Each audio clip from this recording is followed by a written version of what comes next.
also products. We have improved hybrids. This is cooking matoke. And for our ordinary, our normal nachitembe mbwazirume, we're able to get like 10 million per hectare per year. But when we have this, we are able to make at least 20 million per year.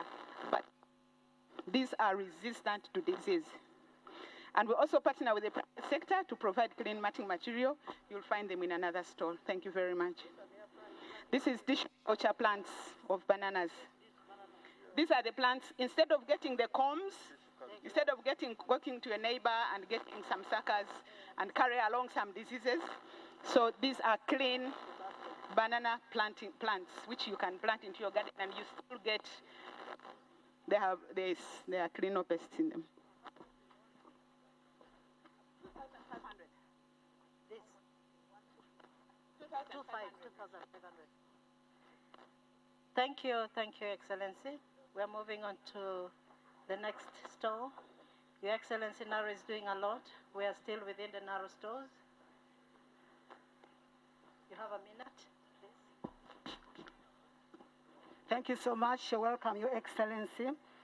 This is the Food Biosciences and Agribusiness Program located here at NAL Kawanda. We support startup companies to add value to their products. From here to the table that side, we have products from different foods. This is coffee, we have pumpkin, we have tomatoes, we have dairy, and we have sugarcane products and avocado. What we do with them is we do the research, and we pass on the research to a company that does commercialization. So we support them by giving them quality control services. We even help them attain the UNBS mark so the products can be put on the market. So we've been able to support over 30 companies, but so far we have about 6 companies represented. So there will be no wastages anymore because we have capacity for drying tomatoes, capacity for drying different types of foods in case of bumper harvests. So we support startup companies to add value to their companies. Thank you.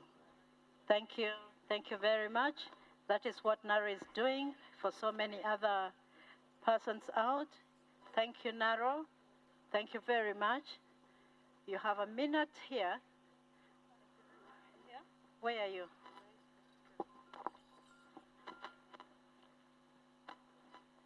Thank you, Honorable Minister. You're welcome to this point. We are at the biodiversity, the Right Honorable Prime Minister. Vice President? Okay, sorry for that. Okay. You're welcome, the Right Honorable, the Vice President of Uganda. Thank you very much. This is the Biodiversity and Biotechnology Program.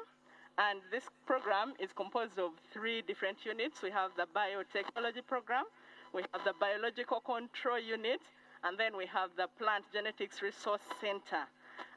In the Biological Control Unit, where you are here, we look at ways of managing pests and diseases and noxious weeds without using pesticides.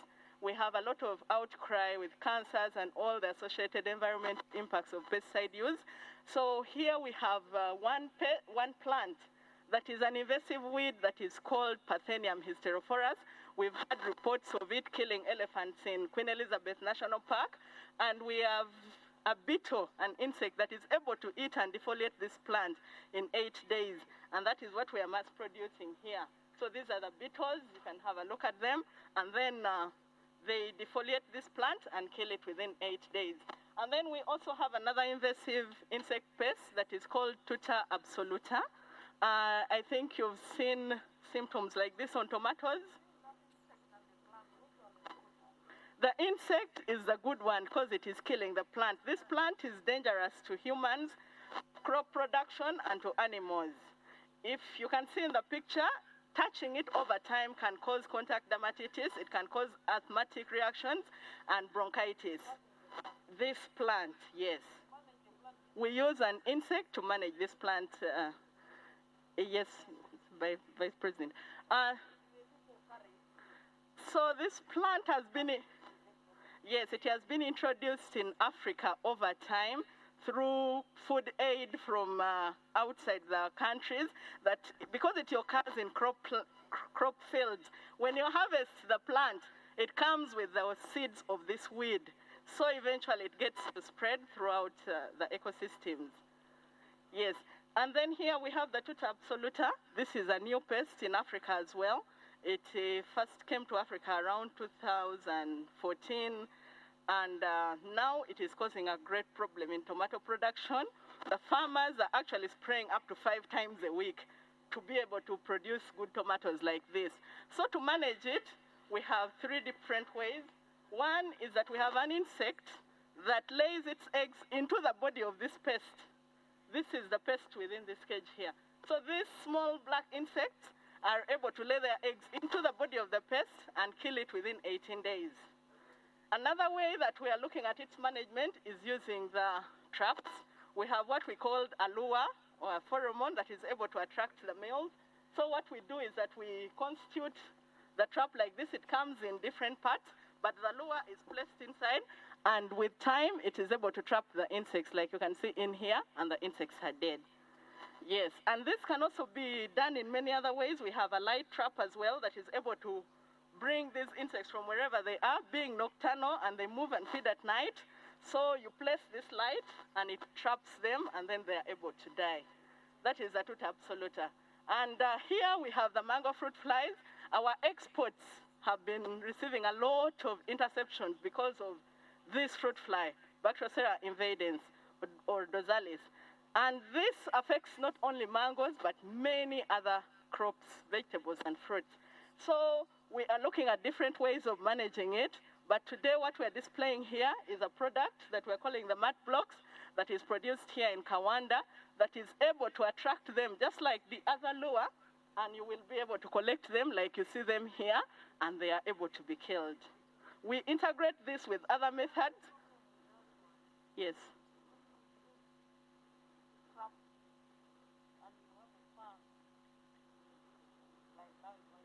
Yes.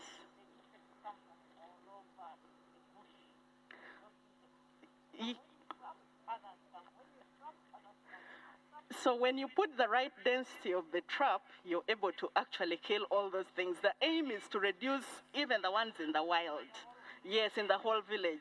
And we are talking about area-wide management. That don't do it alone, let your neighbor also do, so that we can be able to collectively kill this pest. Yes.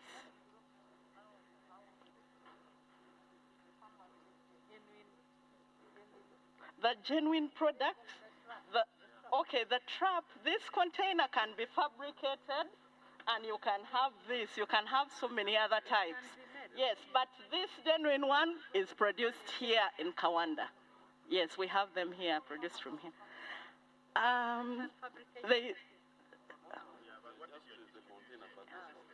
Currently,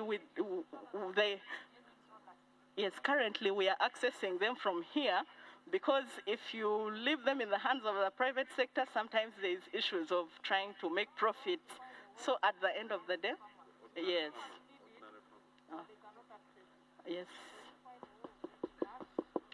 Hello, testing, 1, 2, 1, 2. Yes. Yes, yes.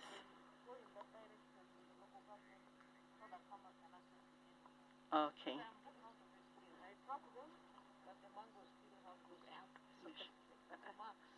Yes. Yes, that is true.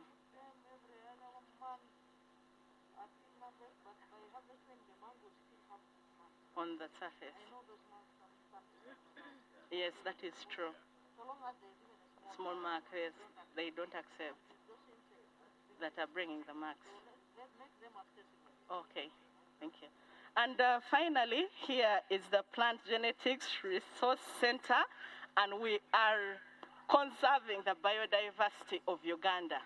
We have biodiversity conserved in situ, where we keep them in our labs, and then we have ex situ conservation, where we have plant banks, gene banks, so the farmers are able to conserve all the different varieties, so that even as we come up with new varieties through biotechnology, our genetic resource is not lost. We still have all of them conserved. Yes, the original ones are these ones you're seeing, yes. So, yes, the indigenous varieties are being conserved. Are they not diluted by cross-pollination? Yes, so we conserve in situ. right inside the labs. These ones are in situ collections, and then ex situ, where we use the farmers outside in the community gene banks.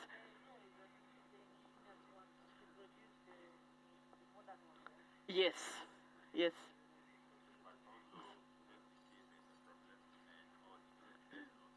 There is still a collection. Yes, no, I'm not. Yes, we have them. Thank you very much. That is all that we have. Thank you, Her Excellency. The Vice President is just looking at Narrow stall. Are we still in Narrow?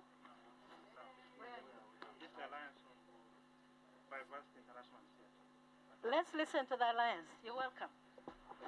Please talk 1 minute. Your Excellency, you're welcome to the stall of the Alliance of Biodiversity International and SEAT. These are two international NGOs that have come together to address global challenges. And in Uganda particularly, we've been working a lot more on banana crop and beans along the entire value chain. And for today's sake, we have only a small part of what we are doing that we are displaying here. In the first corner here, we are displaying on banana, the banana crop, especially we're looking at banana diseases. I would like to mainly focus on the banana bunchy top disease, which has been a problem in our neighborhood, DR Congo, Malawi. We have it in Burundi. And this disease has totally led to the collapse of production in those regions. So we have been monitoring it around, and we more recently found this disease in northern Uganda, especially West Nile region, the districts along the border with the Congo. And I think as a nation, we need to take interest in this, and we need to put an effort to ensure we contain it in that region so that we don't, our regions that are producing more of the banana are not affected. To help with that, we also have developed an app, a mobile phone app that can help the farmers to detect offline and online these diseases. They can take a photo, scan, and then it can tell them what disease it is and how to manage it. In the middle here, we have the seed banks that we've been using as a method for promoting diversity on farm. And here we're talking about the bean atlas. That's much what SEAT has been doing in Uganda. And in this atlas, we are displaying all the varieties we have in Africa, indigenous and improved, the diseases, and the value chains for the crop. As Alliance, we also work with the private sector to develop products. Here are a display of some of the products we have developed with the private sector. This SM, the small micro enterprises. For example, these are pre-cooked beans.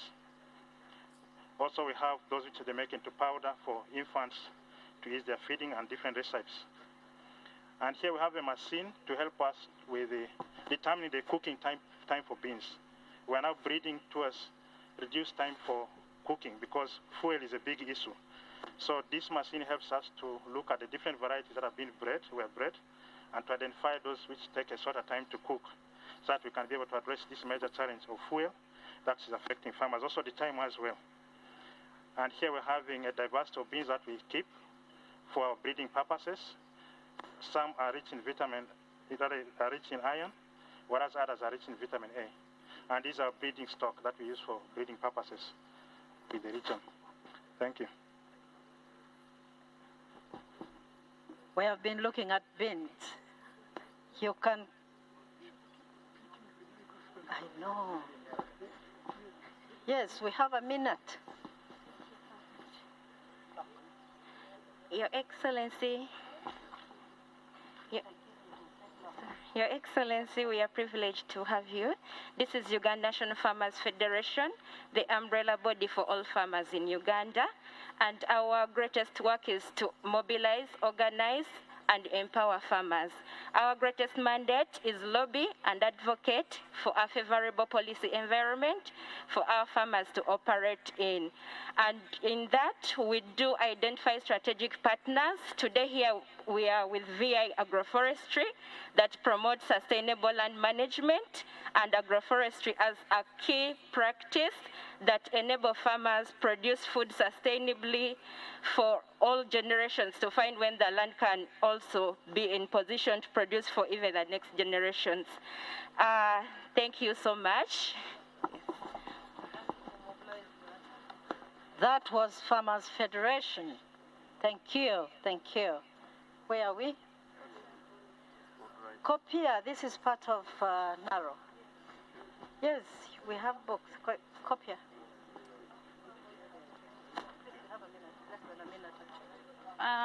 Good morning, everyone. Doreen Napamia from COPIA.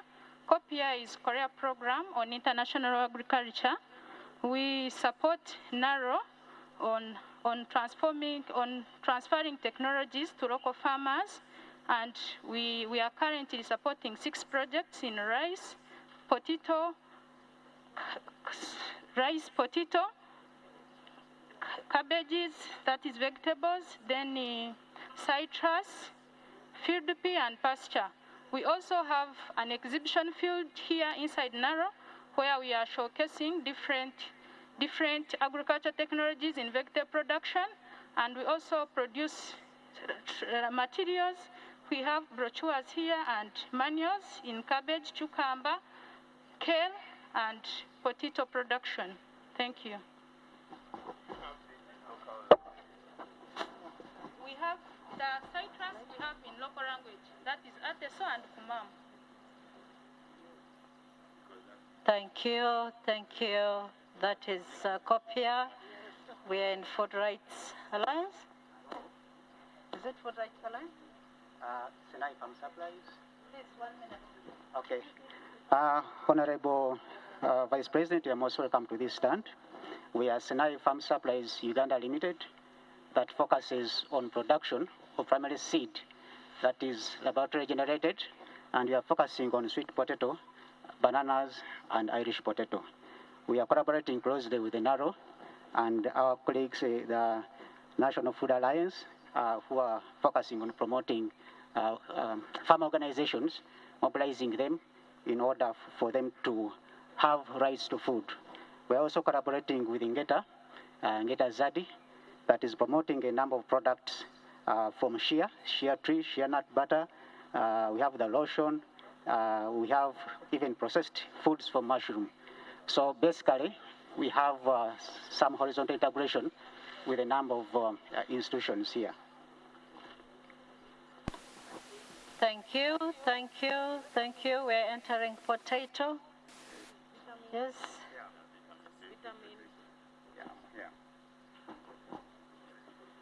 Yeah, Vice President, this is International Potato Center.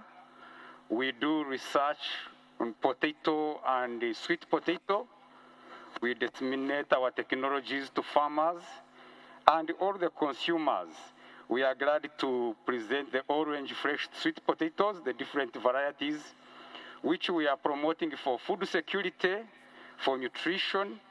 We are in so many districts in Uganda, but if I would talk of Karamoja, we are promoting this as food security, nutrition, and school feeding. We also have other technologies like silage. We want to use every part of the sweet potato to put it to use. So we have silage, which the youth, one of them is here, they make and then can sell to farmers as feed for livestock. We also have other. Yes, these are for cows, sheep, goat, pigs, and we can even make for rabbits and chicken from the sweet potato leaves. And we also, of course, have technologies in potato.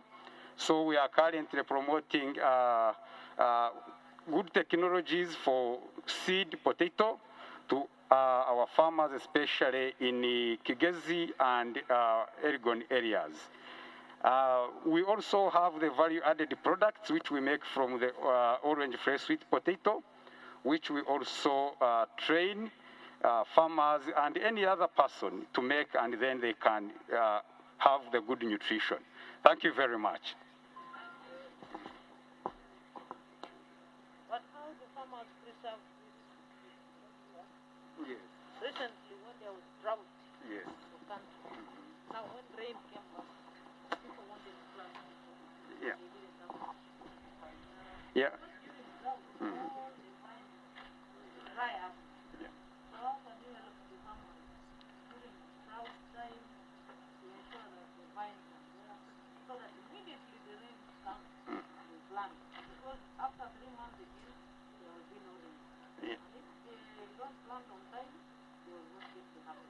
Yeah, a very good question, Vice President.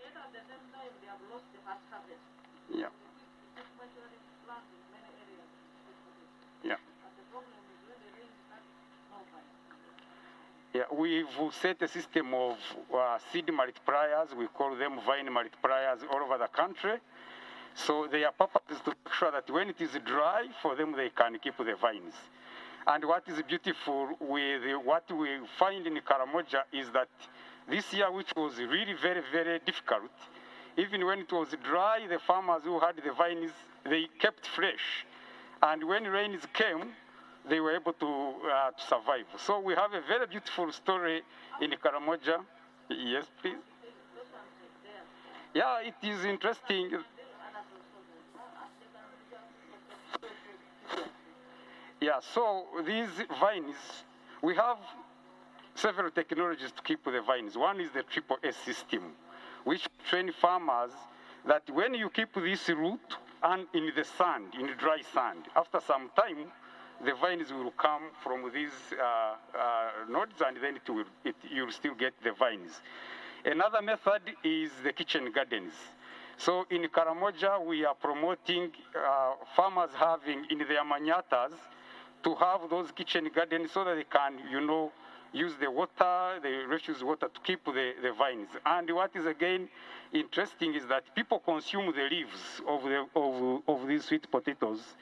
So we are really finding it easy to conserve the vines because first in the dry season they will keep them to eat as a vegetable, but then they will have still the vines to plant when rains come. So we are having several systems in which we are trying it, especially in the drier areas, to make sure that we have the vines of these nutritious sweet potatoes all the time. Thank you very much.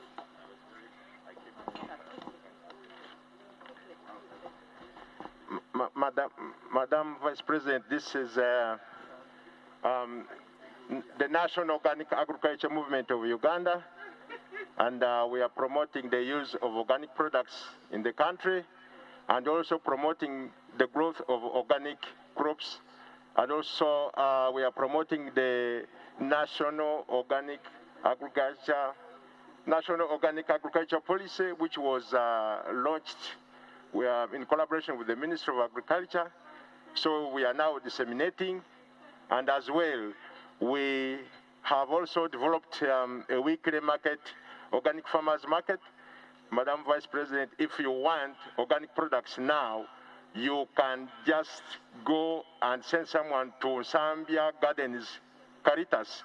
There are organic products there so that you can go organic and you have a healthy body and wellness. Thank you very much.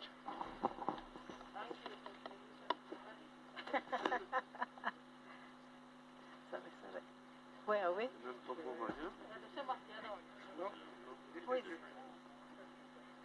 One second. Thank you. You're most welcome. I'm Ivan. I work with Yara. Yara, we manufacture fertilizers. We are the leading manufacturers of nitrate-based fertilizers. We've also gone ahead to formulate different fertilizers for specific crops. We have fertilizers for maize, bananas, tomatoes, and coffee. All other crops, we have specific formulations for them. The other thing, our fertilizers are very high quality. We look very much into fertilizers that will not spoil farmers' soils. So on market, we are one of the leading manufacturers of best quality fertilizers. We have a number of distributors in Uganda, Faith Agro being one of them, alongside the other distributors that we have. Thank you very much. That is fertilizer.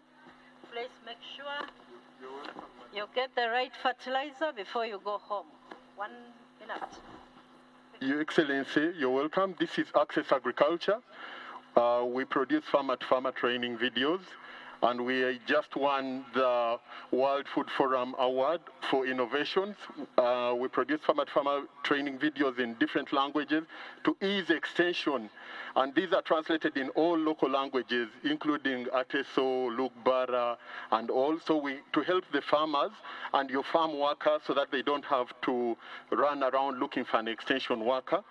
And we've also established what we are calling entrepreneurs for rural access. I would request my friend to say something in 1 minute. In Uganda, like in other countries, we have entrepreneurs for rural access. We have 5 now. 1 in West Nile, 2 in Central Region, and 1 in Western Uganda, who we award a smart projector like that one. It comes with a hard disk that has the whole entire library of Access Agriculture in different local languages, over 99 of them, and a power bank and a solar panel so that they can be used everywhere, even where there is no access to internet or where there is no electric power. Thank you. May I have the honor of giving you a copy of some of these? We are still having an MOU with the Minister of Agriculture so that they can allow their farmers to be, the extension workers at the district, to download these videos from our Access Agriculture website because it is free and anybody can just register and log in and be able to pick the videos from online. Thank you, Access Agriculture. Thank you, Access Agriculture. They have given us what you want to say. 1 minute. Where is your sanitizer?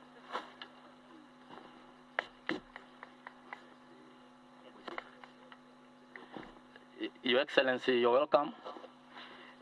This is NARO's Agricultural Engineering and Appropriate Technology Research Center. Here we mainly look at producing equipment for time and labor saving in farm production. And so we have a range of equipment here that focus on use of animal power. Like this one is an interrow weeder for weeding. The other one is for planting. The one behind is for weeding using the walking tractor. Also at the farm for zero grazing. No, this one's animal. Oxen. Yes. Ox plow. The normal one is the plow. Yeah. So these ones are part of the equipment that weeding, planting. Whereas you open, this is for weeding, but it uses the walking tractor.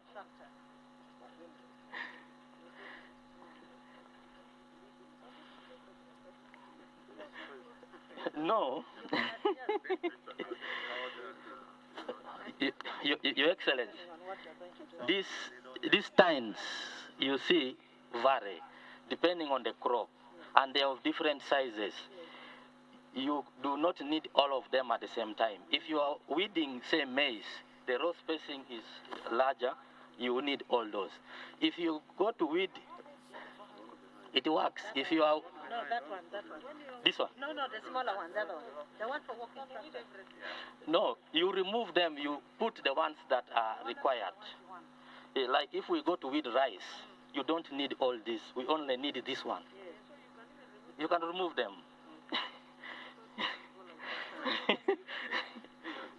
Now, this is for grass chopping, especially for zero grazing. And this one is a motorized, engine powered. We also have for water harnessing. This one is common. Many farmers now have. Yes. Marketed that so much. So this is a treadle pump for water lifting, and this is also a ram pump. This treadle pump is pumped manually, but this one you use water to pump to get water. Are these tractors manufactured here? Yes, across there. Pump that water from where? You can get it from... National water? No, where you have a source of water, then you can... Can go how many meters? The head, you can use it for irrigation. This is for threshing beans. This is for groundnuts. And this is for maize. This is a smaller one. You may have not seen that one. Okay. And this is for cassava. This one I've not seen. Now, when we want to This get one we need the most. high quality cassava flour, which you need to process the same day, you need this machine. Make it white. You make it is high quality. Sun. Yes. Does it also dry at the same time? No. This one, it chips it, but it dries faster. You can process high quality cassava flour the same day. You harvest in the morning, by afternoon, you are ready with the flour. Even the day when it is raining. No. When it is raining, you will not put it on the sun, but it takes 1 or 2 hours. 1 or 2 hours of sunshine, it dries. You start this one.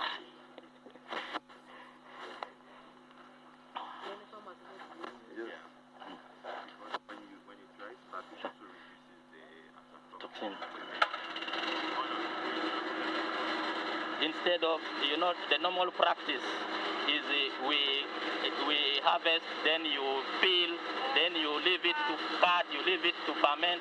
That is not good. The cassava gets contaminated. But with this one, you bring it fresh the way you can see. You chip it, you sun dry it 1 or 2 hours, and you mill it. You get high quality flour, which you can use for baking. You can use it for baking. You can make. Cassava is finished. Thank you. Thank you very much. You're welcome. Thank you. I thought you were continuing. No, I'm Thank you. That was the technology. Where are we now? You're with AgroCycle. AgroCycle. Yes. Thank you. You're welcome. You're welcome. We work with AgroCycle Global. We are a social enterprise. We work with small farmers, smallholder farmers. We provide them with simple technology, which is affordable and usable, from which they can dry cassava. After drying the cassava chips, we make flour from it, then plus some other jelly products, like you can see jackfruit. We export them to USA. Our market is a global market. Therefore, we train farmers on how to produce global products that are worth the global market. So we provide them with the food safety knowledge, we provide them with this technology, and we work with them directly. Right now, we are in 17 districts. We are working with PSFU so that we can be able to provide work for about 9,000 youth. For now, we have 34 centers, which are village empowerment centers. Normally in Uganda, we have a problem of food getting wasted or lost because farmers do not have market and transportation for their product. Now, AgroCycle comes to bridge that gap. And we go to the farmers themselves, provide them with the technology and the knowledge so that they give us their fruit at the backyard of their homes. They don't have to transport them or transfer them. We are the market and the technology. Yes. Yeah, they dry them from their homes. What we do is we have the hygiene. Yeah, we have various exactly. My name is Paul Kamoga. I'm the food safety officer of AgroCycle. When we go to a village, we set up a village empowerment center where we train whoever is going to process our product so that it can meet the global market. Our market is mainly based in America, Canada, and Europe. So we train them sufficiently so that they can give us quality and safe products. Yeah, from here we take the product to Kenya because we are in 3 countries, that is Uganda, Kenya, and Tanzania. After that, we take them to the pack house where they are packed. Yes, please.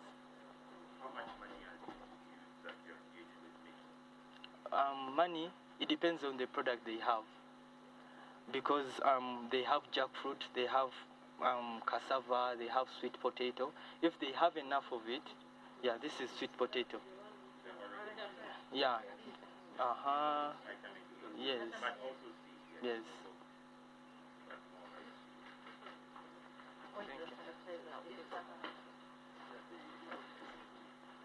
Sanitizer.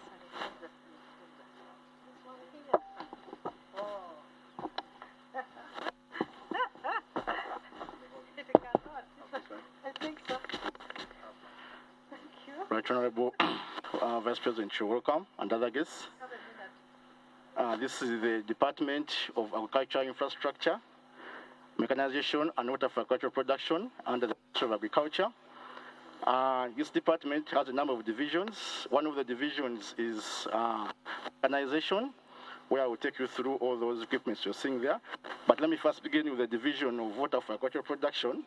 Under this, we are supporting farmers with micro-scale irrigation equipments. We are looking at farmers with an acreage of 2.5 acres. Individual farmers, maybe some brochures they will give to you when you have your time. You read through. Already we've begun with the 40 districts, and already the service providers are giving the farmers the equipments. Then under the mechanization, we have a number of equipments. 40, we have begun in 40 districts. It was a pilot.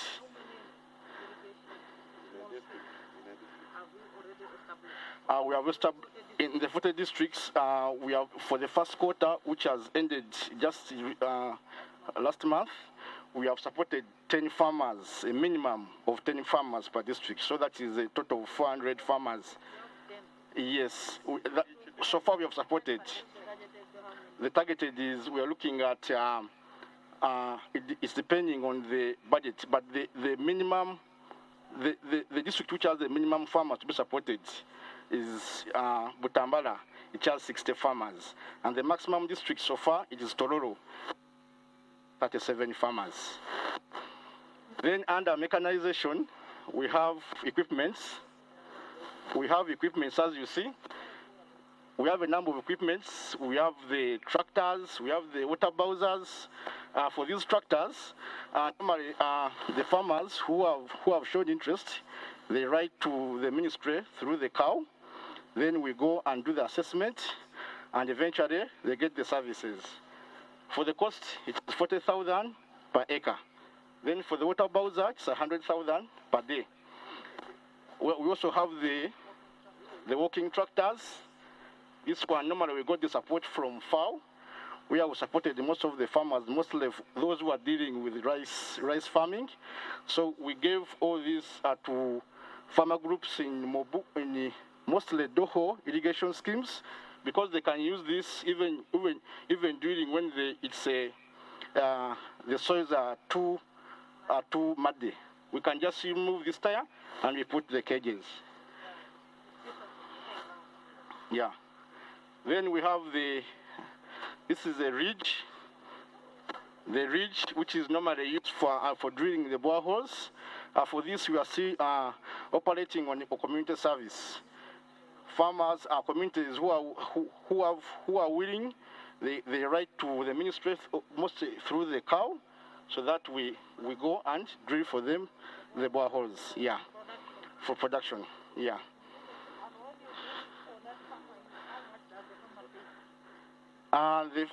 The farmer, we support the farmer. We don't charge them. Yes. Yes, actually, Madam, before we move far, the department, the ministry, we are in the process of revitalizing the agriculture mechanization centers.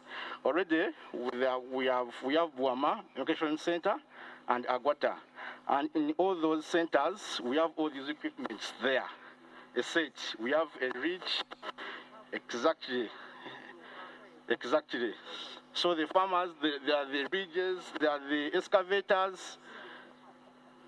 Mention all those heavy earth-moving equipments.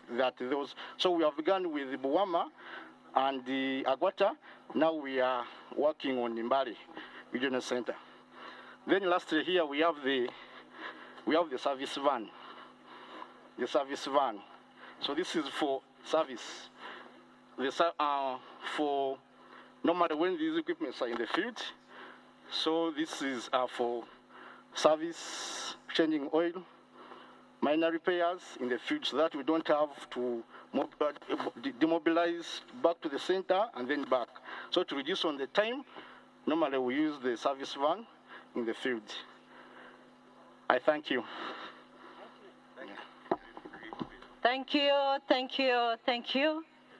And I would like to inform us that we are live on NTV.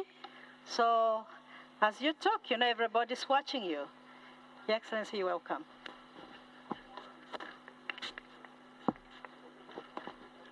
Her Excellency, you're welcome to the National Crops Resources Research Institute. It is an institute under NARO, and our mandate is to develop and provide Ugandans with crop technologies that are resilient to major production and productivity challenges. For example, we have developed and released the NARO CAS1 variety of cassava, which is tolerant to cassava brown streak, which is a major problem in cassava production.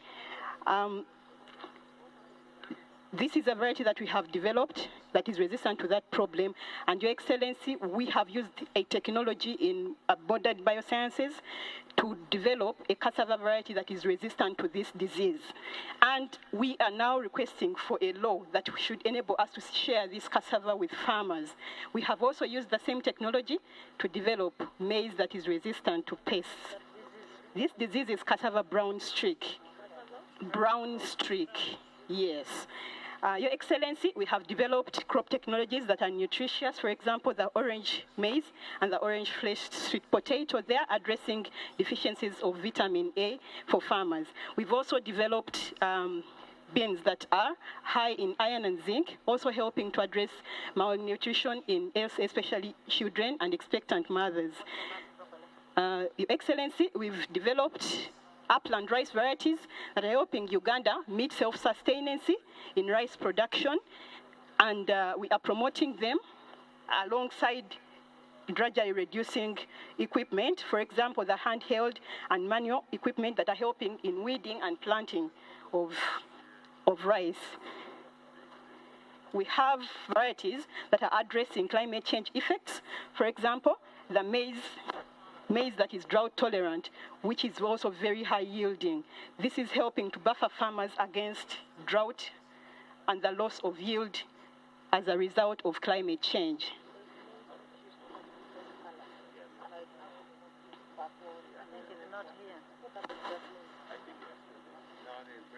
They're almost not there. Yes. On one crop. We have those varieties at the gene bank, Your Excellency.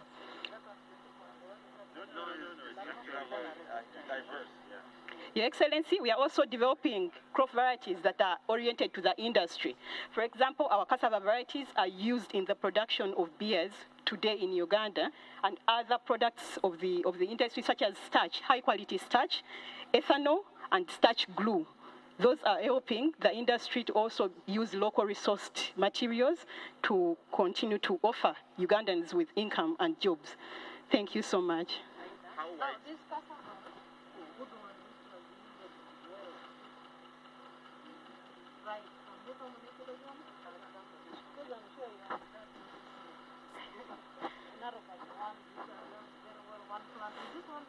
Yes, that is one plant.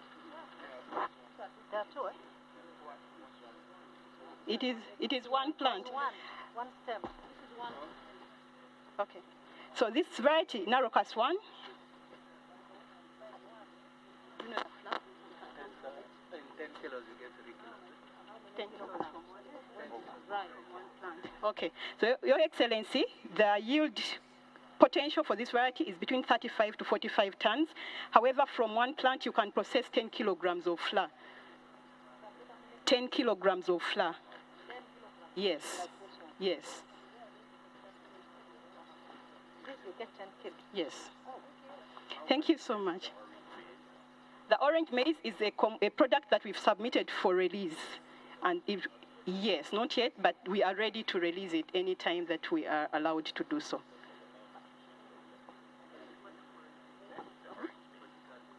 Are you continuing there? Yes.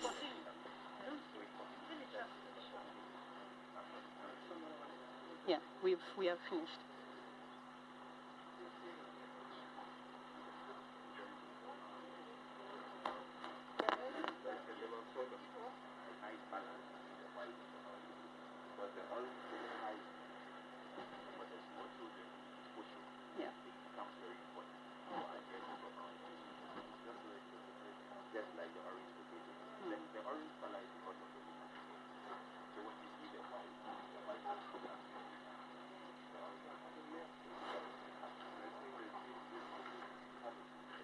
Yes.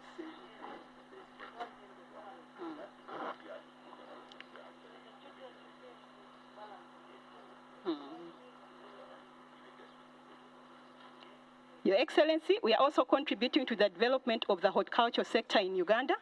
We've developed a technology that addresses leaf spot diseases in citrus production, and this is helping a lot of farmers address this problem. We are also developing and are soon releasing a variety that is oriented to industrial production of juice in Uganda for mangoes. This is a challenge that has been affecting juice production in the country.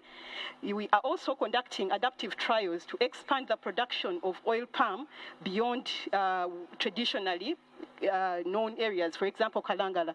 So we are taking oil production to more than 5 districts in Uganda. More oil content and drought resistant and also climate smart. Yes, that is avocado. I think avocado has been talked about. Okay. This is what? No. Okay. Then we close. Yeah.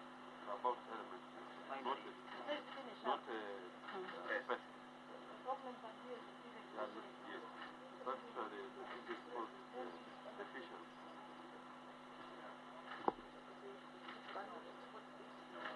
No, it is the problem that we are solving. This is the problem.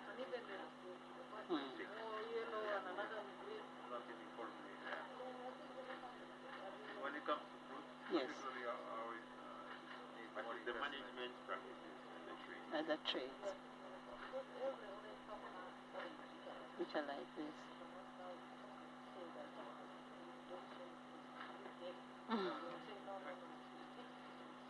And now, Your Excellency, we are promoting. So we've developed a technology to address this problem, and we are promoting it now. Yes. So that it has a uniform color. And the skin is not affected by Not at all. Because they are called leaf spots. It's a combination of management practices that we are promoting to make sure that farmers are able to produce a fruit that is clean. So we are addressing those fruit spots on the top. The mangoes, of course, we are, and also for it, especially, we are promoting one that is industry-oriented, that is able to be processed. Can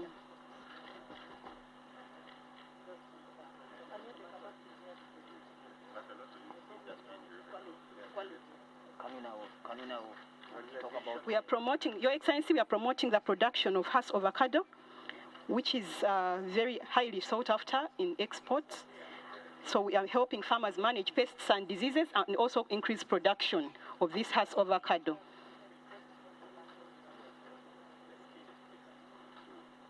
Thank you so much. Thank you, thank you, thank you.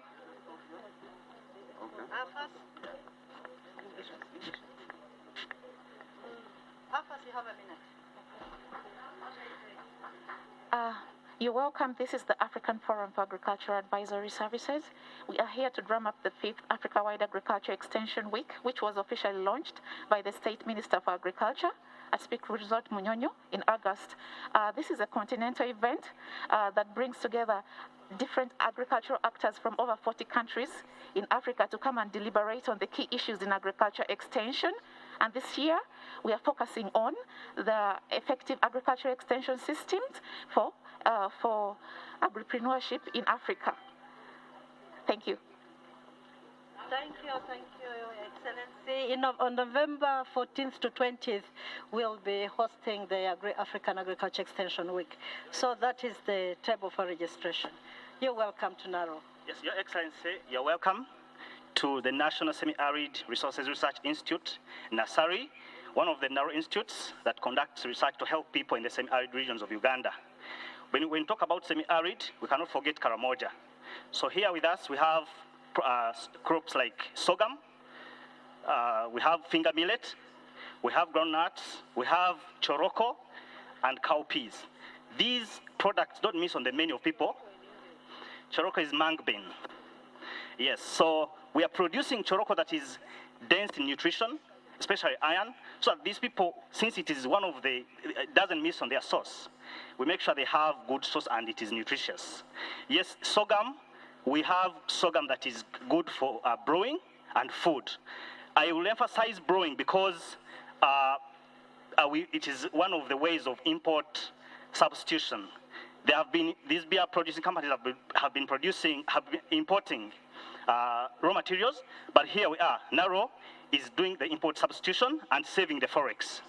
We have groundnuts. These varieties, what is common about them, they mature faster, they are resistant to pests and diseases, they're also drought tolerant. So we make sure that even during the dry periods, during when the rains haven't come properly, still farmers will have something. They are no longer just staple foods, for food. They are now high value crops being exported different parts of the country, like choroko, of the world, like choroko. Yes, we have different varieties of this. Yes, and indeed, Kenya is the highest, within East Africa, Kenya is the highest importer of our choroko. Yes, Honorable. Thank you so much. Yes? This is Seresa. Yes, please. What happened to your animal section? You decided to go to crop and leave animals.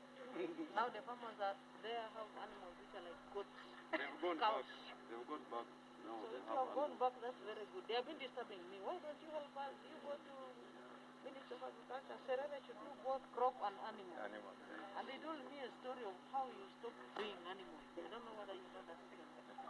That the first pigs came straight to Serena research. Pigs, you know pigs.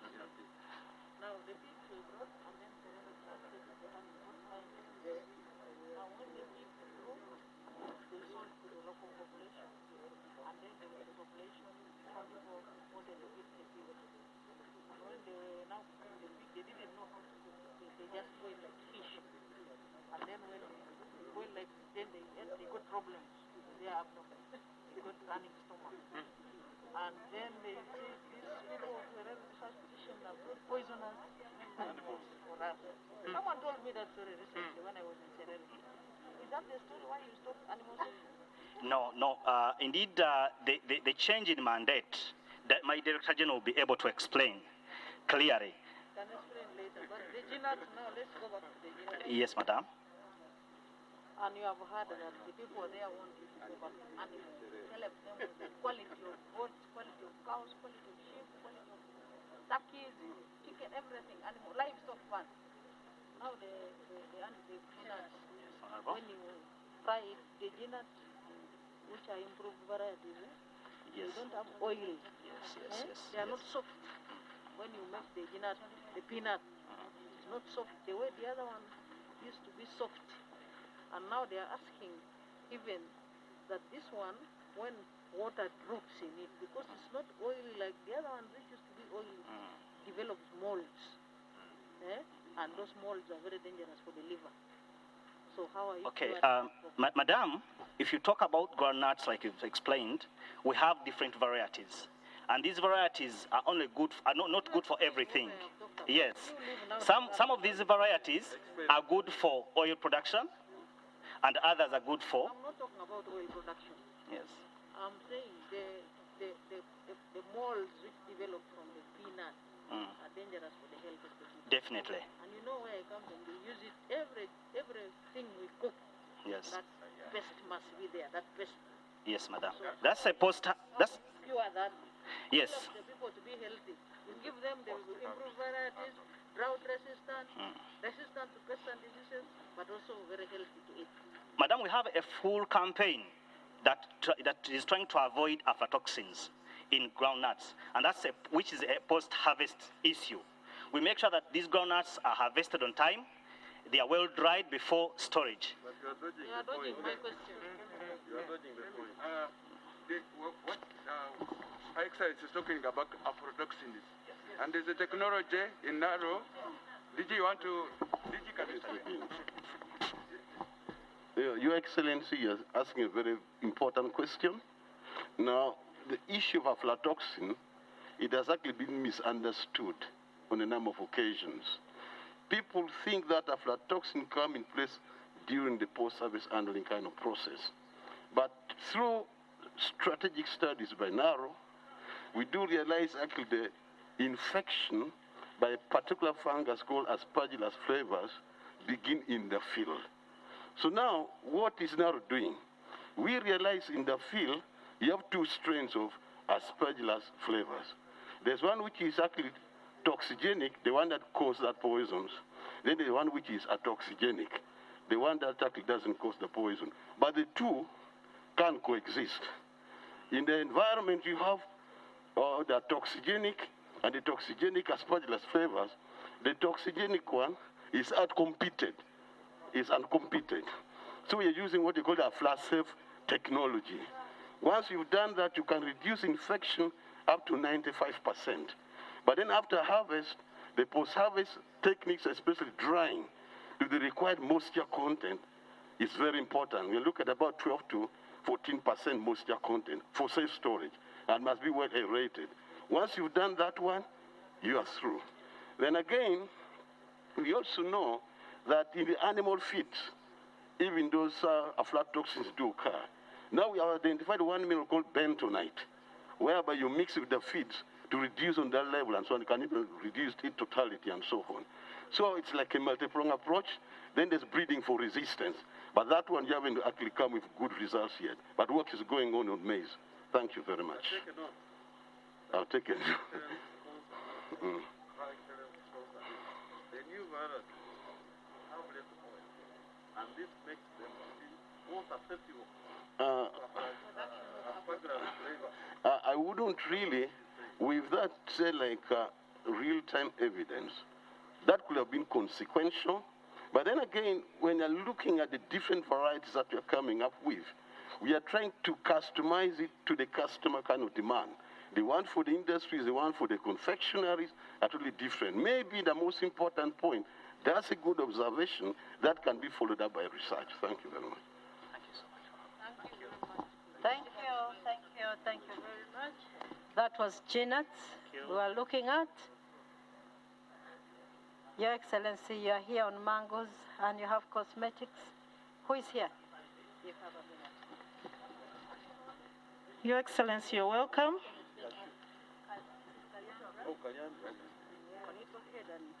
For coffee. Yeah. Where are you? Coffee. So can we finish here quickly and proceed there? Your Excellency, you're welcome. This is the National Coffee Research Institution under NARO.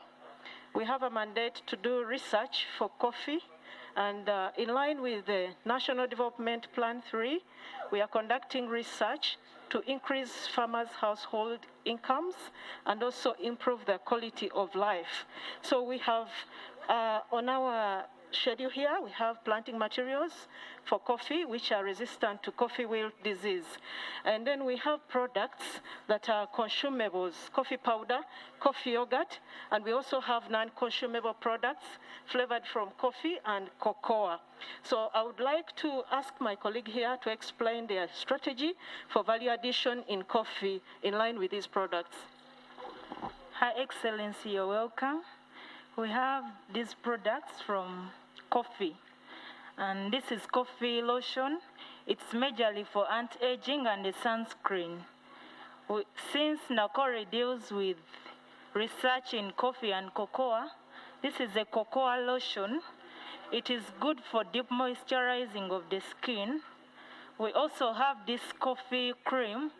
It's a good antifungal, it's good for antifungals. It's an antifungal infection. So if you have infections like pimples, they can be cleared. This is a coffee scrub. It's for exfoliation, removal of dead skin. This is a cocoa lip balm for shining of lips and making it smooth. These are coffee powders, and this is coffee lotion, coffee yogurt. Yeah. Thank you. The mangoes, the fruits, who is here? Her Excellency the Vice President, you are welcome to the National Forest Resources Research Institute of Naro. We are here, we are promoting Hass avocado. Hass avocado is a high-value commodity. We have established a seed bank at the National Forest Resources Research Institute. We are able to provide planting materials for the whole country. Hass avocado is fast-growing and high-yielding for food and nutrition security. We are also promoting products from wood waste. Instead of wasting wood, throwing out parts, we are getting products like key holders, chopping boards, office organizers. That is fuel lighters, and this table is from the stamp. We would leave the stamp to rot there, but we are making products so that we have total utilization of a tree. We are promoting agroforestry trees. We have Caliandra.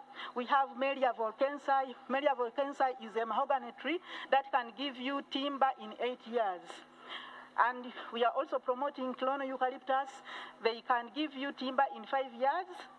Instead of harvesting our trees that are naturally growing, we are promoting these ones. They are fast growing and they are giving the same products at the earliest time. We are also promoting energy saving technologies. We have stoves, energy saving stoves. These stoves can save 50% of the charcoal we would use if we are using the other local charcoal stoves. We are also promoting bamboo. Bamboo is a very good and fast-growing tree. It can give us charcoal in 6 months. Instead of cutting our ordinary trees, we grow bamboo for charcoal and other products.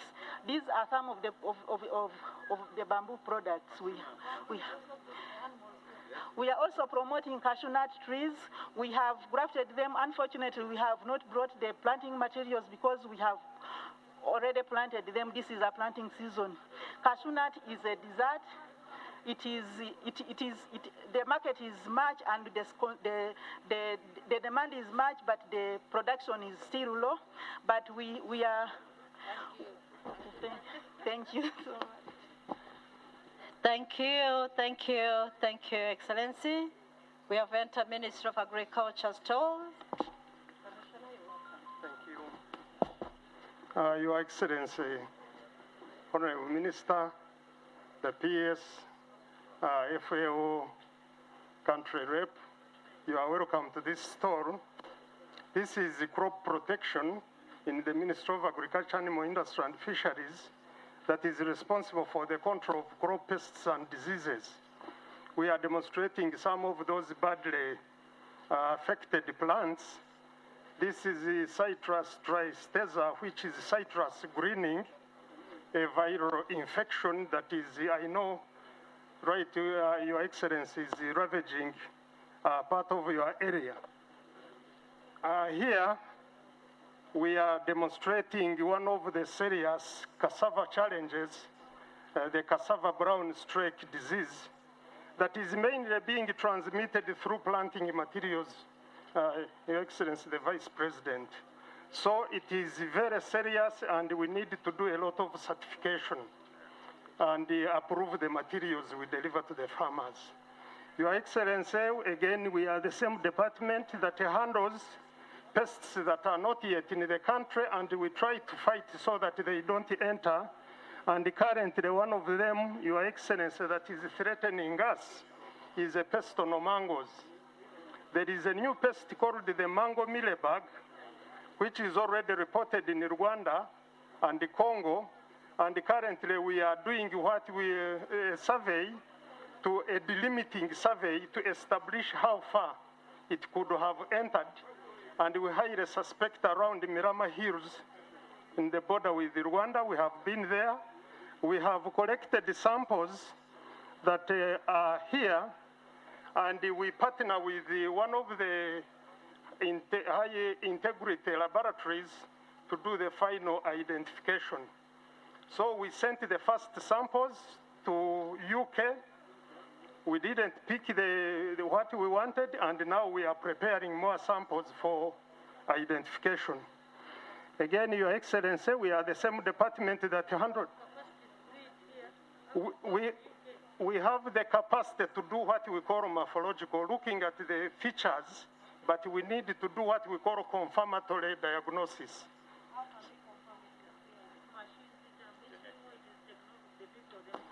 The diagnosticians, we have some limitations, including the equipment and also the expertise. And being a new pest, Your Excellency, we always do those proficiency tests so that we relate worldwide the same way. We are the same people who handle the follow armyworm, the one ravaging the maize, and we are really managing that pest. This is why the maize crop, at least we have improved, we have a bumper harvest. Your Excellency, we are now battling this weed. We are at war with it, led by Honorable Minister, Honorable Gino picked interest in it, and he's really pushing us.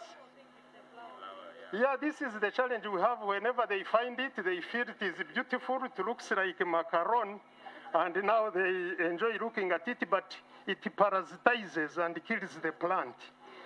It strangles, it picks all the food that the plant would be using.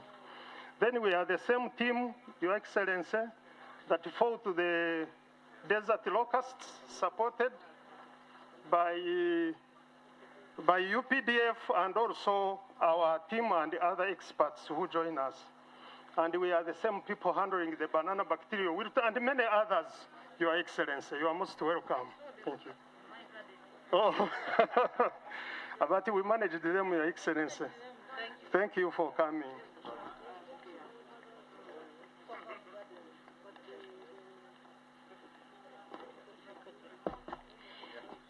Your Excellency, Honorable Minister, and the PS, you're most welcome. This is Agriculture Cluster Development Project under the Ministry of Agriculture. Under this project, the main objective is to promote on-farm production and productivity for coffee, cassava, maize, rice, and beans. And under this project, we are applying a digital application, the e-voucher system, to support farmers to access quality inputs for the commodities that we are supporting. So far, we have 437,000 farmers that have joined the project under the digital application, and of those, 220 farmers have been able to access quality inputs.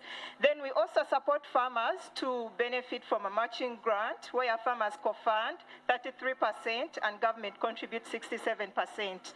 So far, 362 farmer groups have accessed matching grants, and we have been able to construct 167 stores and 148 storage facilities in different districts across the country. We support farmers in 57 districts. So here we have knowledge materials on the project. Thank you so much. Thank you.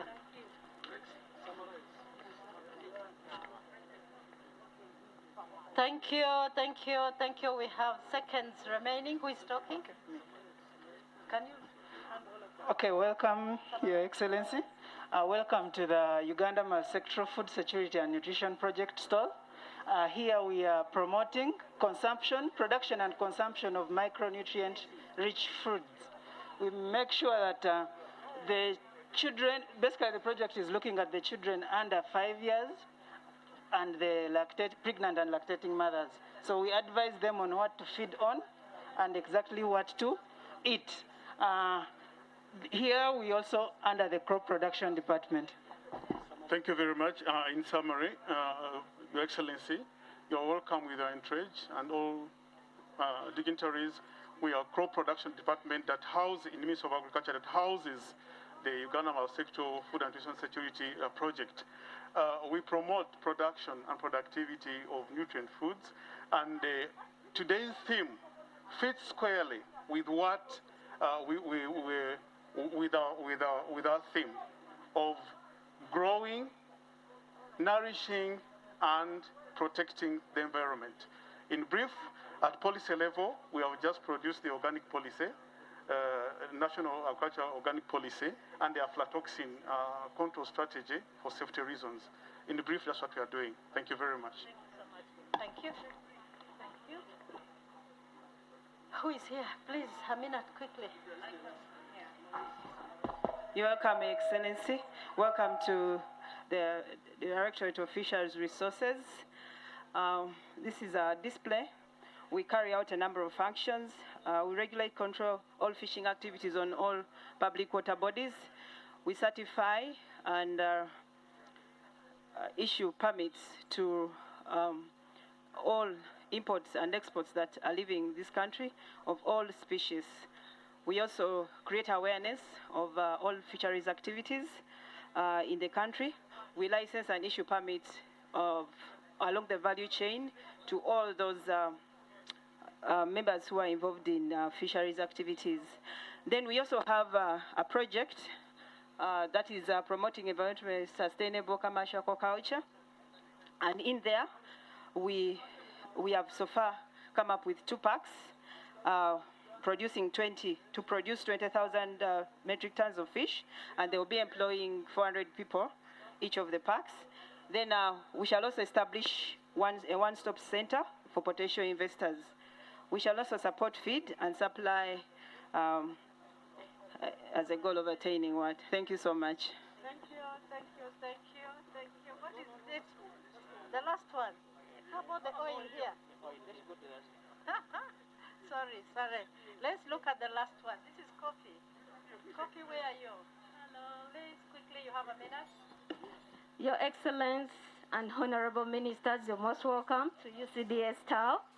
UCDA is mandated to oversee all coffee quality products with a mission to increase coffee consumption, productivity, and production.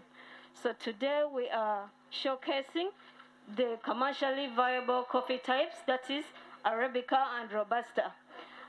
Usually, the Robusta is processed through drying process, that is naturally processed.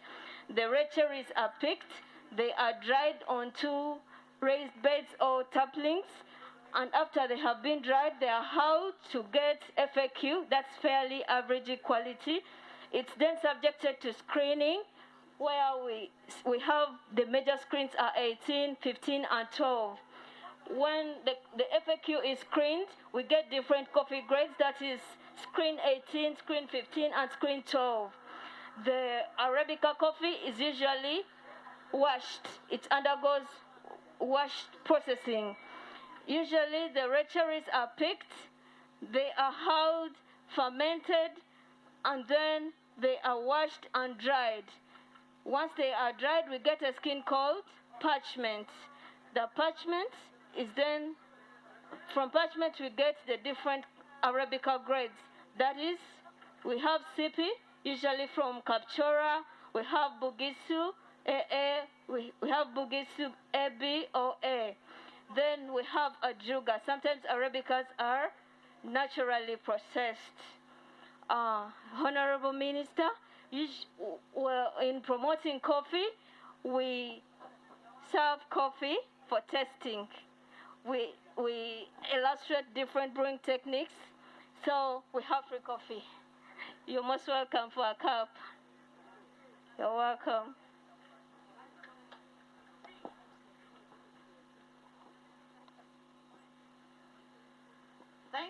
Thank you very much. Everyone take up your seats.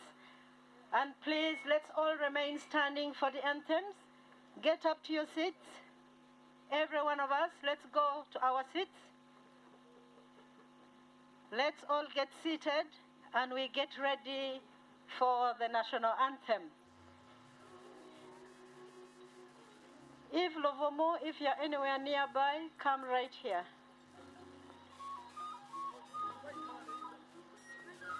No.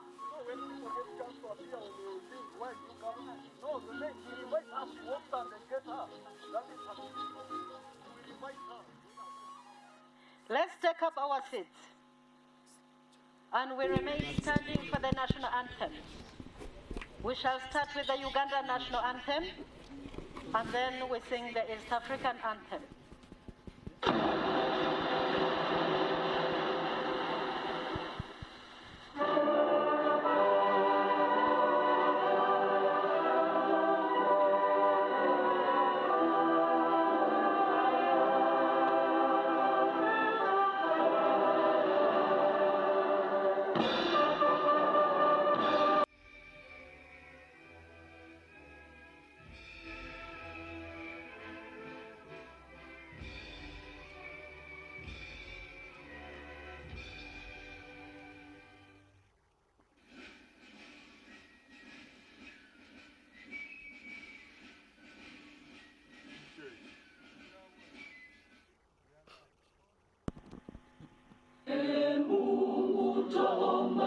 ilinde Jumuiya Afrika Mashariki, tuwezeshe kuishi kwa amani, tutimize na malengo yetu.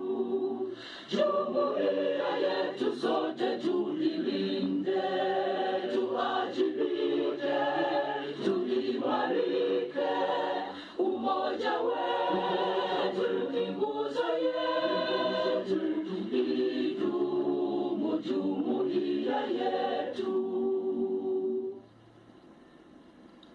Uzalendo pia mshikamano viwe msingi wa umoja wetu, na tulinde uhuru na amani, mila zetu na desturi zetu. Jumuiya yetu sote tuilinde, tuajibike, tuimarike, umoja wetu ni nguzo yetu, idumu jumuiya yetu. Viwandani na hata mashambani, tufanye kazi sote kwa makini, tujitoe kwa hali na mali, tulijenge jumuiya bora. Jumuiya yetu sote tuilinde, tuajibike, tuimarike, umoja wetu ni nguzo yetu, idumu jumuiya yetu. Please remain standing for prayers. Madam Eve Luvumo, please come right here for the prayers.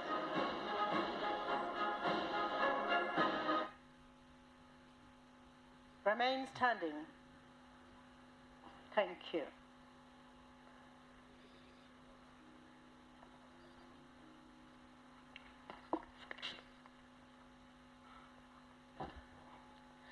Let's pray. Lord, our Heavenly Father, we thank you so much for today when we are commemorating the World Food Day. Thank you for you enabled each one of us to reach here safely. Thank you that we are gathered in one accord and we are continuing to put ourselves into your hands, that you protect us from all evil, that we shall have a good function today as we reflect on the theme of today of our actions are our future. For we need to have better production and also better nutrition for a better also we need to have a better environment for better life. Lord, as we reflect on this, guide us that we shall help the masses so that we can have food which is enough for everybody at the table. Heavenly Father, we pray that you continue to provide the resources and all that we need to achieve this. For this function, be with us up to the end. Thank you for our guest of honor and everybody in their capacities who are here. Bless us, Lord. In your name, Lord, we have prayed. Amen. Amen. Let us take up our seats.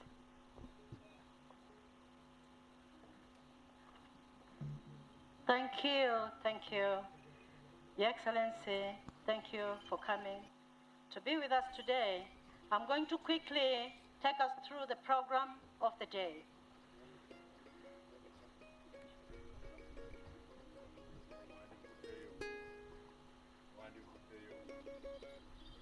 Thank you. We've just finished anthems and prayers. We are going to have the LC1 chairperson of this place talk to us. And after that, we'll have the DG Naro address us. And after the DG Naro, Your Excellency, we shall have the Country Director, World Food Program. They're all present and they'll be able to talk to us. And the country representative, FAO of the United Nations. After the FAO, we shall have the Permanent Secretary, Minister of Agriculture, Animal Industry and Fisheries, give us a remark. And we shall get a speech from the Honorable Minister of Agriculture, Animal Industry and Fisheries before we listen to our chief guest give us her remarks, and then we shall have our anthems in reverse order and we'll lunch and depart. Your Excellency, ma'am, today's theme for a World Food Day is our actions are our future. Better production, better nutrition, a better environment, and a better life. Everything has to be better, Your Excellency. And that is what World Food Day for this year is looking at. And I have to say, this is our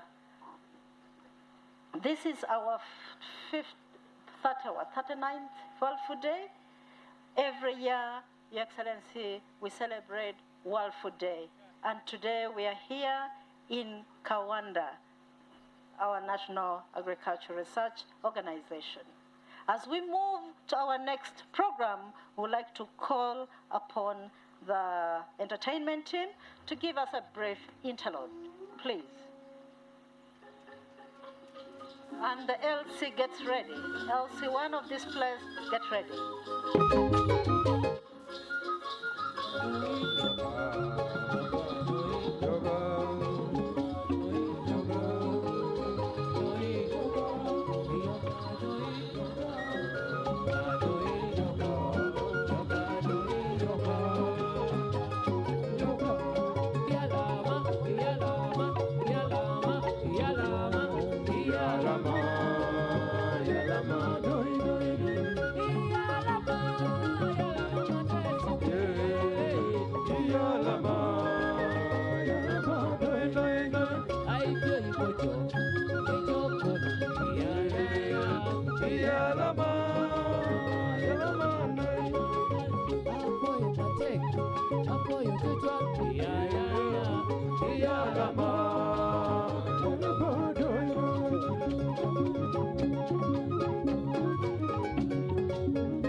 Oyele biriere urere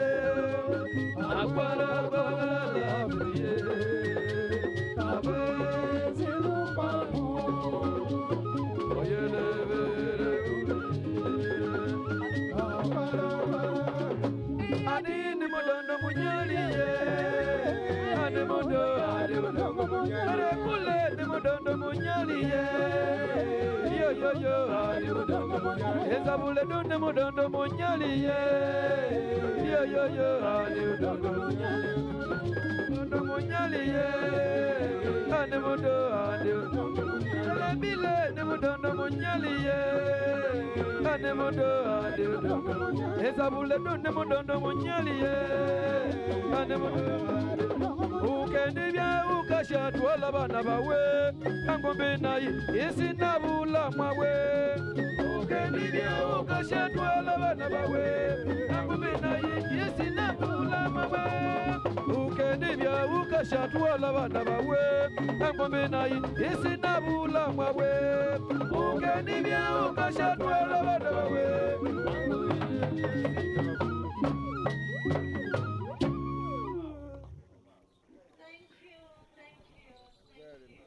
We say, today our actions are our future. Everything is got to be better. Even the entertainment has to be better. LC1 of this place, I understand the LC is not around. Please allow me to invite the Director General. Oh, LC1 is here. Thank you very much. Mr. LC1, please come over. You're welcome.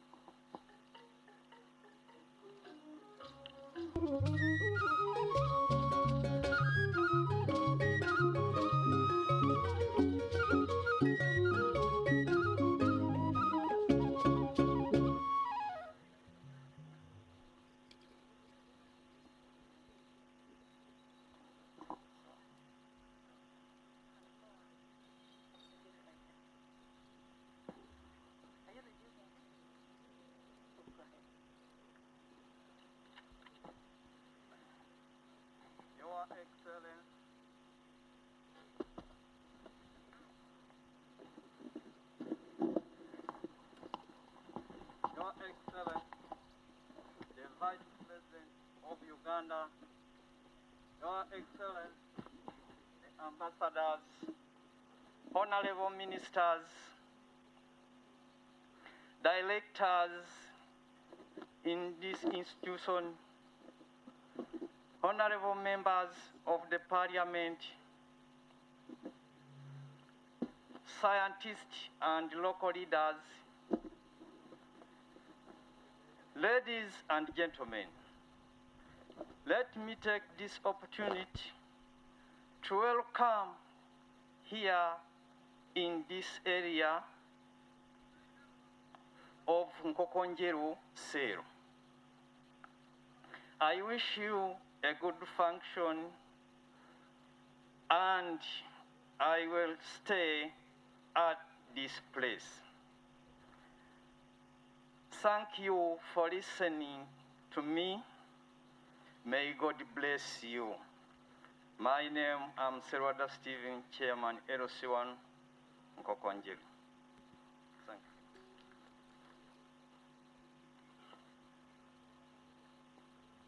So this has been the LC1 of this place, welcoming us and telling us everything is good. We thank you, because everything is better, Your Excellency. Please allow me to invite the Director General of NARO, Dr. Ambrose Agona, to come and give us a welcome remark. You're welcome, Doctor.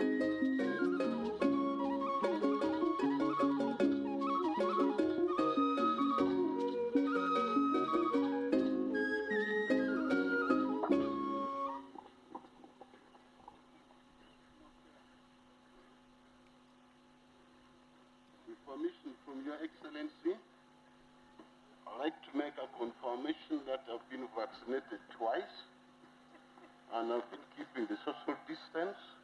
Allow me to remove the mask to see the real me in personality. Our chief guest, Her Excellency Jessica Lupo, the Vice President of the Republic of Uganda, our Honorable Minister of Agriculture, represented by the Minister of State, Agriculture, Honorable Fred Bueno Chakulaga, the Permanent Secretary of the Ministry of Agriculture, Animal Industry and Fisheries, represented by the Undersecretary, Your Excellencies, His Excellency Antonio Querido, my good friend from the Food and Agriculture Organization of the United Nations, my good friend His Excellency Robert Akalaimo of the World Food Program,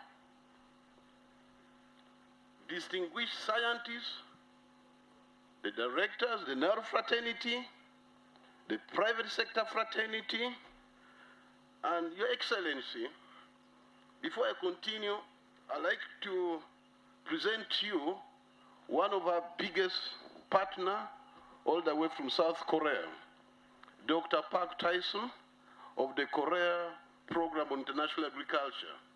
Dr. Park, if you're around, may you stand up for recognition.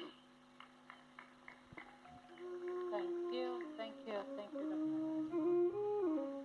Your Excellency, today marks the 11th year since 2010 where NARO has been successfully hosting the World Food Day on behalf of the Minister of Agriculture, who is the mother, and a good friend from FAO. And I strongly believe over this more than a decade celebration hosted by NARO, this one is just a mirror image of what has been happening. Today as I talk, before actually today, NARO on its own accord decided to know that since we are operating under a very difficult time of COVID-19 pandemic, we decided to launch the World Food Day, but with blessings from the Ministry of Agriculture in at least 4 zonal agricultural research and development institutes, Bulindi based in Oima City, Buginyanya in Bulambuli, Ngeti in Lira City, and Kachwekano in Kabale.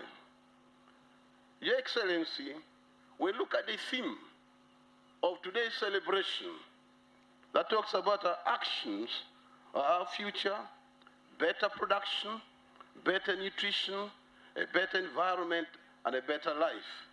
I strongly believe when you looked at the exhibitions, when you exchange with the exhibitors, and I believe you could even have touched some of those innovations.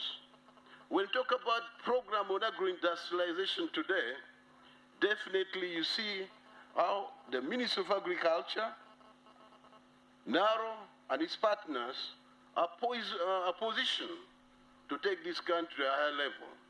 We look at the aspects of soil, which is the cradle of life. You must have seen the innovations that are coming up. Of course, with a clear indicator that the soils that we inherit may be no longer fertile, but we need to make improvements upon them.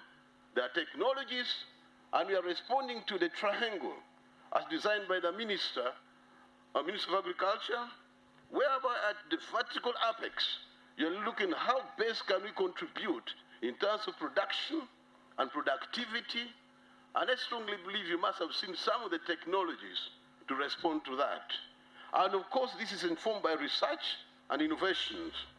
You must have seen the aspects of primary processing, the aspects of post-service handling and storage, and its challenges, including aflatoxin, which I am really delighted you've been fast-tracking and challenging us with some of those technologies that we have. But the most important thing is the validation aspects of it. How are you going to feed these industries if you don't have the basic raw materials in the right quantity, right quality? And of course, the best to you will be the marketing aspects of it. How much does a farmer put in his pocket or our pocket? You're looking at how nutritionally secure are we.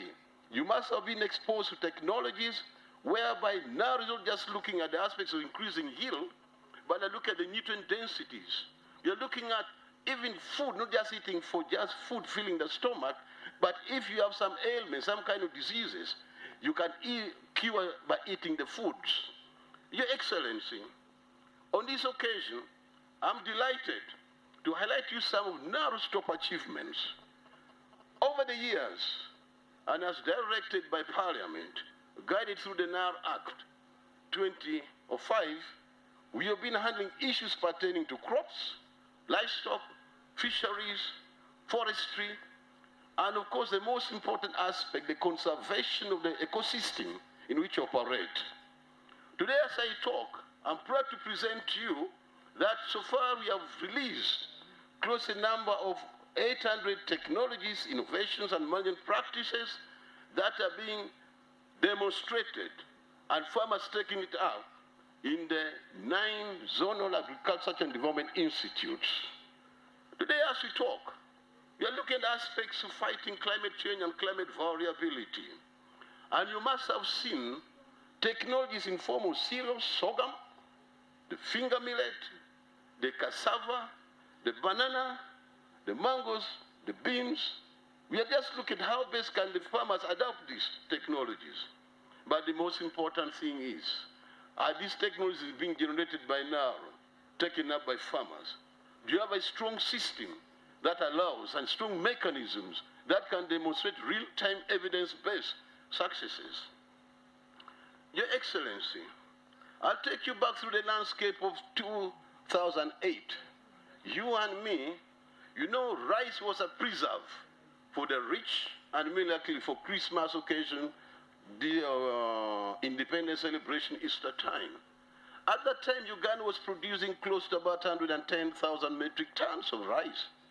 But today, through research and strategic collaboration with partners nationally, regionally, and continentally, we have been able to raise the production status up to 390,000 tons per annum. I think we are moving in the right direction. Today, as we talk about bean production, the cheapest source of proteins, before research intervention, and one thing I want to first appreciate, that our government has been giving us good matching orders in the right direction. If you say you're talking about productivity, is there evidence? I look at the beans. By the year 2012, we're just doing 0.7 metric tons per hectare. But today, as we talk, through research and innovations, we are looking at 3.7 metric tons. And to me, again, it's not just moving in the right direction, but the feedback into the economy, what we're looking at. We look at strategic crops like the coffee. Before we intervened, we had a problem called the coffee wilt disease. And through research and development, we came up with resistant varieties. In the beginning, we looked at coffee being produced at about 1.5 metric tons per hectare. But today, now it's proud through the Mother Ministry to present to you, we have reached the ceiling of 3.9 metric tons per hectare. We have technologies. And again, we are looking at the problem of malnutrition. And we are saying you can't actually fight malnutrition by importing supplements from abroad, but you want to eat it. We are moving to biofortification, using both conventional and genetic engineering. Today, as I talk, I'd like to present to you that now you have seen the program from the ministry are talking about fighting malnutrition, using micronutrient-dense varieties. You're looking at fighting the problem of zinc deficiency, iron deficiency, vitamin A deficiencies. You must have seen the orange flesh sweet potato. That's one of the mechanisms we are trying to respond. Just because of the arrangement of this program, we are conducting even biofortified research on bananas. But since we don't have an enabling law on biotechnology and biosafety, we can't remove the products from there to come and display it here. But you'll have seen wonders, seeing how best Naro through his Mother Ministry is moving in the right direction to enable Ugandans fight the hidden hunger, the aspects of micronutrient deficiencies. In the livestock subsector, Your Excellency, I'd like to present to you, we are also talking about increasing production and productivity of our livestock sector. If I take a case for like the cattle the cattle subsector. Today we boast of close to about 14.2 million head of cattle. But in terms of productivity, are we exporting the so desired beef globally? Are we getting the right amount of milk per cow globally?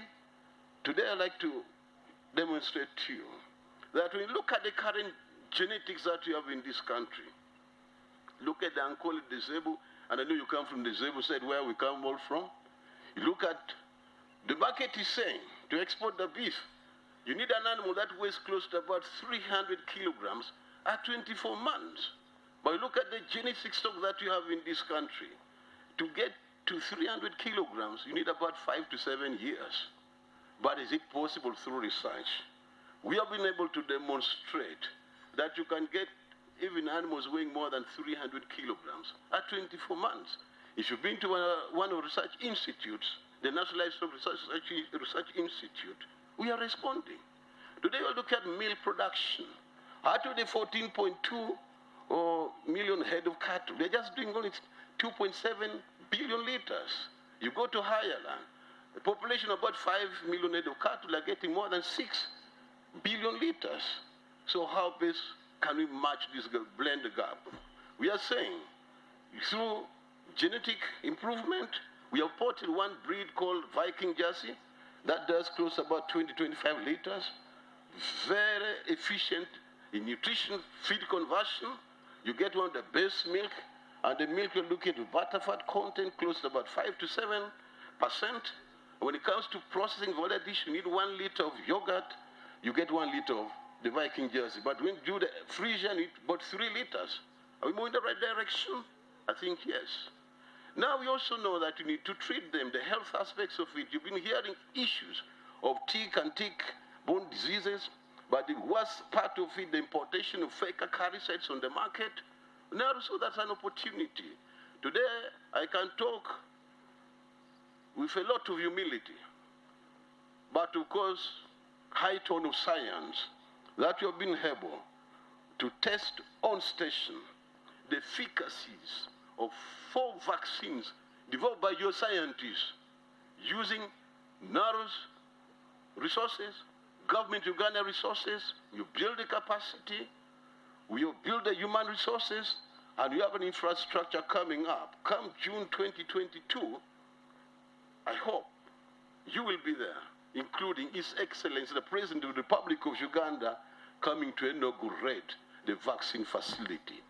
Today, we can comfortably say and promise to this country that come the years 2022-2023, we shall be saving this country close to about 3.7 trillion shillings by taking care of tick-borne diseases. We'll look at aspects of foot and mouth disease and African swine fever. Your Excellency, today we look at the contribution to the fish production. Government has come up with a strategy. Can we raise the production from 570,000 metric tons to 1.7 million metric tons, whereby 700,000 metric tons are supposed to come from capture fisheries and 1 million metric tons will come from aquaculture. Today, I'd like to make mention to you, we have come up with robust technologies that at least can contribute significantly to the aquaculture subsector. We look at the fish fries, the fish fingerlings, and the fish stocks. We have been able even to map out the maternity wards, the breeding sites for the different fish species on the lakes. And these are areas which will need actually real-time protection from the fishermen. The forestry subsector, you must see the interventions in the bamboo, and you're looking at a scenario whereby Uganda imports paper worth close to about $163 million per annum. But you're saying, can we also contribute to the pulp and paper industry? We look at the eucalyptus trees, we look at the bamboos, and many more other tree species that can contribute to that, to save this country, that hemorrhage of close to about 162 million. We are saying the youth must be engaged in agriculture. But the youth, you also do know, they say agriculture is labor intensive, there's a lot of drudgery. We look at aspects of grow machinery. How can we tackle the issue of drudgery? Through economics, as part of science. Today, I believe, you must have seen different technologies from field opening, planting, spraying, harvesting, storage in our stock. Today, as you look at part of agri-machinery, I strongly believe you appreciated the intervention in the fish smoking kiln. The scientists were a bit mild when you're asking them questions. The second exhibition that you saw, you're looking at a technology which has been acclaimed world over. We are looking at how best can we support the fish industry, especially exports to Europe. Right now, we can't export smoked fish because of the issue of what they call the polycyclic aromatic hydrocarbons. That cause actually cancer in human beings. But our technology has reduced from 40,000 parts per billion to less than 1 part per billion. And the European market requires 2 parts per billion. I think we're moving in the right direction. Today, again, you also know there's no single institution that can work alone and achieve it all. By exposing strategic partnerships, collaboration, and alliances, national, regional, continental, global, we are moving in the right direction, in my own opinion. But the most important thing is, we are supposed to bring on board the private sector.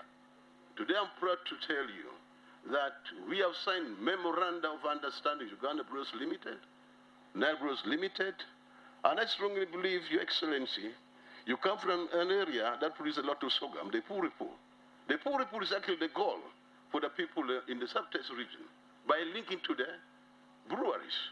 We are not just eating it, we are not just actually maybe brewing it at local level, we are talking about exports.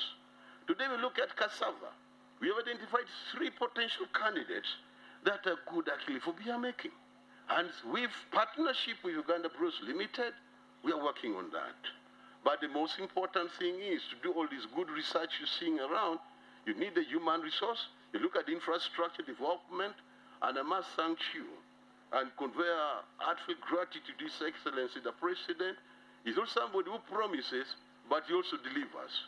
We have been able to put robust infrastructure in terms of laboratories, and if you had time, you may have seen that the biotechnology lab which inaugurated way back in 2003. We have so far built human resource capacity with the highest density, I strongly believe, in the Ministry of Agriculture. We have close to about 109 staff with PhDs, over 260 with Masters of Science, and I strongly believe we have been accredited.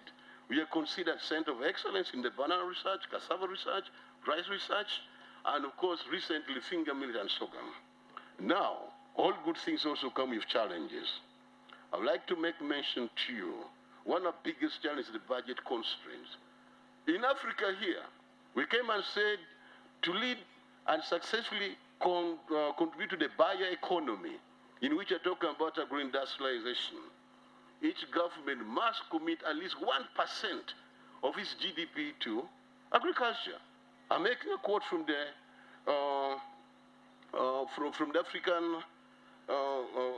African Union. You're talking about to add to the technology that we need at least 1%. But we get just 0.2%. But it doesn't stop us. But I'm saying that if you can put actually something more, we shall do better. As we talk, we are saying feeding the fast-growing population at around 3.2% per annum. We also need an agricultural response kind of system.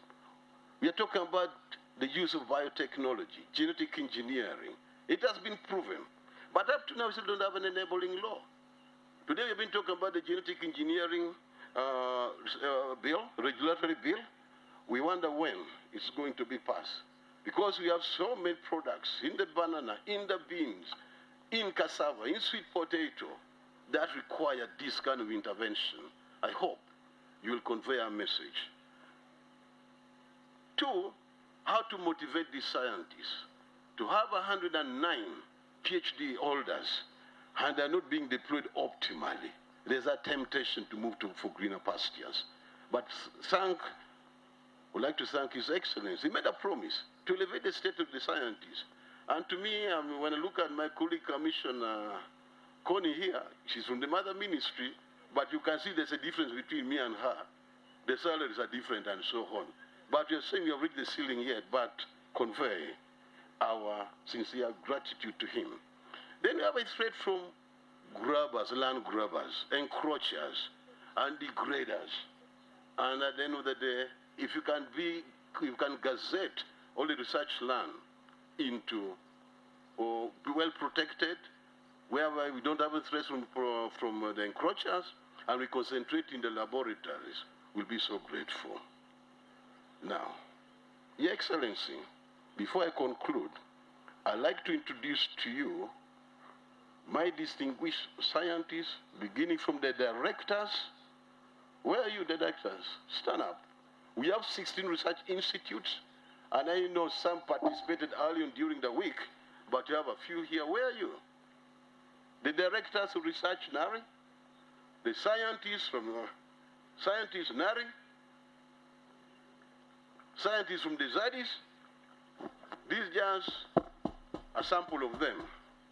So in conclusion, our chief guest, in line with the Vision 2040, NDB theory, and other national, regional, global frameworks, NARI is committed to contribute to food and nutrition security, sustainable utilization of natural resources, agro-industrialization, and consequently, sustainable socio-economic transformation in the country as demonstrated and promised above. I thank you for God and my country.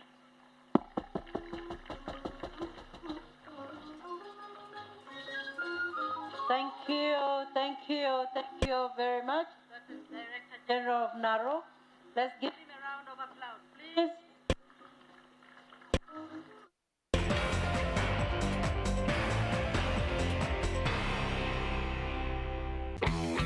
Program Guide is brought to you by Star Times is with you no matter the situation. Program Guide.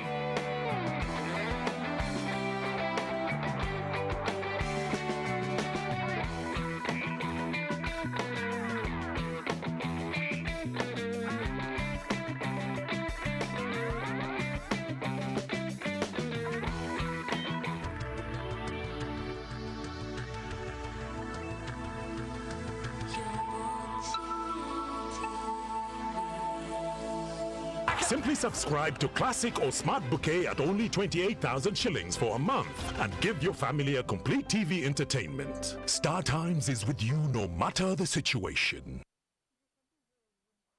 Run the track!